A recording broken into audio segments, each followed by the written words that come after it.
4 mitzvahs de Purim et la lecture de la Megillah. Alors, Bezrat Hashem, la lecture de la Megillah est une mitzvah d'un côté simple, et de l'autre côté, une mitzvah assez compliquée qui demande beaucoup de préparation.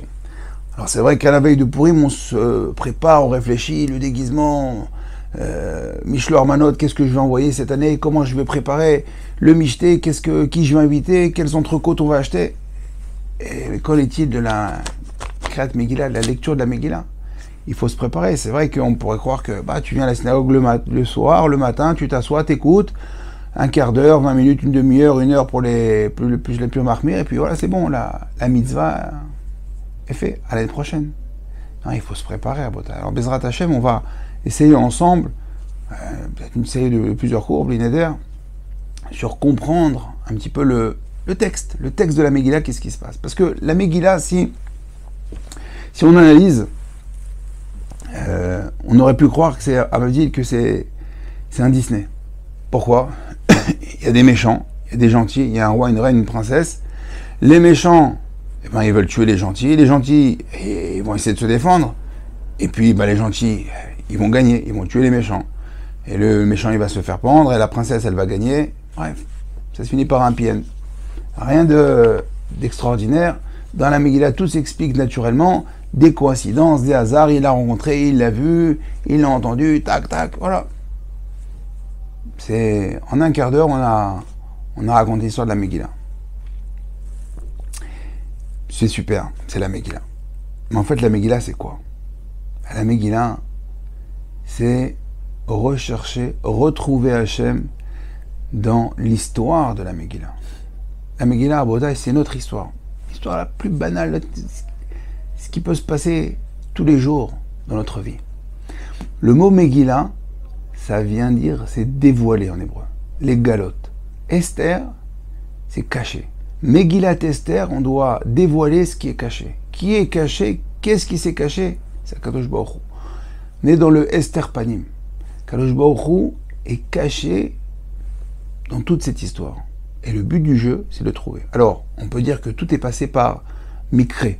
En hébreu, c'est un Mikré, c'est une coïncidence, un hasard. Le mot Mikré en hébreu, quand on intervertit les lettres, ça veut dire Rak mi Hashem. Donc, pour dire qu'il n'y a pas de hasard. Tout vient d'Hachem. Rak, seulement mi Hashem. Tout vient d'Hachem. Et le mot en français, le mot hasard, c'est marrant parce que le mot hasard, c'est vrai que c'est un mot en français qu'on utilise, quel hasard, mais en hébreu, c'est une autre connotation. Le zar, c'est quelque chose d'étranger. Comme on dit la avoda zara, un service étranger. L'idolâtrie. Quand on dit c'est le hasard, ça veut dire que c'est une autre force, c'est quelqu'un d'autre. Donc c'est une forme d'idolâtrie de dire que si on s'est rencontrés, si cela est arrivé, c'est par hasard. Chas v'shalom. Il faut savoir que tout vient d'Hachem. Rak mi Hachem. Donc, on doit essayer de comprendre, et on va essayer de comprendre dans toute la Megillah ce qui s'est passé. Comment Mordechai il est venu, Aman, Achashverosh, Esther. Et on verra Bezrat Hashem au fil des chapitres.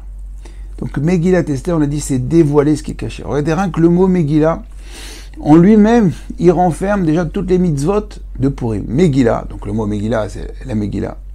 Legima, c'est boire et manger, donc la mitzvah du Mishté. Gemila, c'est Gemilut Chassadim, faire du chesed. Faire du chesed, donc c'est Matot Leveni, Mishlor Manot.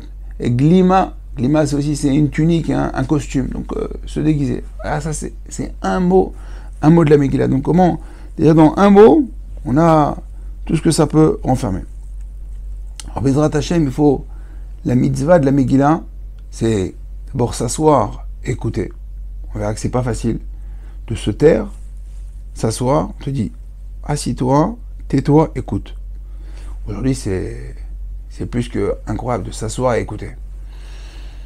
C'est le Esther Panim. Akadosh Baruch Hu, on va falloir retrouver Akadosh Baruch Hu. Il y a un écran, Esther Panim, c'est il y a un écran. Alors aujourd'hui, on vit bien cette expérience d'écran, puisque où on va aujourd'hui, à la banque, il n'y a plus de banquier, il n'y a plus de guichet, c'est un écran. Vous allez à la poste, c'est un écran. Vous allez au supermarché, la caissière, c'est toi, tu passes tes articles. Tu vas là où tu vas. Pour trouver des hommes, il faut aller à la synagogue, au Beth Midrash. Même les chauffeurs de bus, pratiquement c'est bientôt des robots. Ouais, partout c'est des écrans, des écrans, des écrans. Il y a un écran entre nous et la société, un écran entre nous et Hachem. Je me dis, voilà, maintenant t'es tout seul, donc essaye de me trouver. Donc on doit rechercher Hachem partout. Rien que dans tous ces écrans qu'on voit, même là quand je suis en train de vous parler, c'est quoi? C'est à travers un écran. Et bien Hachem, il faut comprendre déjà que cet écran-là, c'est Hachem. Mais non, c'est la technologie, tu comprends. Écoute-moi, ce petit morceau de plastique, d'accord, de 10 cm sur 5 cm, qui représente rien, si vous l'ouvrez, dedans, il n'y a rien. Comment tu peux croire que tu peux parler à une autre personne qui a 4000 km, lui faire passer des films et des photos et... Ah, dis-moi, si on t'avait dit ça il y a 20 ans ou 30 ans, t'aurais rigolé. C'est Akadosh Baruch Hu, mais ça fait partie du Esther Panim. C'est pas de la technologie, c'est Chaz Shalom, c'est en fin de compte, c'est pour Kadosh Baruch Hu, il fait de plus en plus ses équipes, il s'éloigne de nous, il veut voir en fait qui s'accroche à lui, qui est-ce qui vraiment le recherche. Car il faut se rapprocher d'Akadosh Baruch Hu, il faut demander à Kadosh Baruch Hu. Donc plus il y a du Esther Panim, plus il faut se rapprocher. Comme écrit à la fin des temps, écrit que Tzadik ve'emunato yechye, que le Tzadik, comment il va vivre? Que par la Emouna. On voit aujourd'hui beaucoup, tous les rabbanim, partout ils parlent de quoi? Emouna. Qu'est-ce qu'on a un cours de Emouna? Vous rentrez dans une librairie où ils vendent des livres, vous avez des stands entiers, des bibliothèques, des livres sur la Emouna, Emouna comme ça, Emouna comme ça, Bitachon, Emouna. Ça va, on ne peut pas étudier Shabbat, la Emouna. Aujourd'hui, c'est ce qui va nous faire tenir. Et donc, la Megillah, c'est un exercice extraordinaire.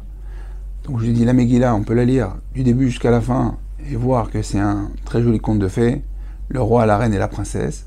Ou bien, Bezrat Hashem, avec les cours qui vont venir, on va voir comment cette Megillah, elle est tout simplement extraordinaire.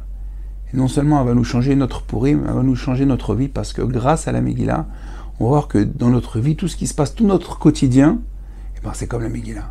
On va se rendre compte que Kadosh Baruch Hu, il est tout le temps à nos côtés. Que si on est arrivé là aujourd'hui, que si je t'ai parlé, si je l'ai rencontré, si je l'ai vu, si le client il a signé, il n'a pas signé, et j'ai fait ci, j'ai fait ça, bah, tac, tac, tac, t'imbriques, tu regardes un petit peu, hop, j'ai compris. Bezrat Hashem, je vous dis à très bientôt pour le premier cours et l'introduction de la Megillah. Kol Tov et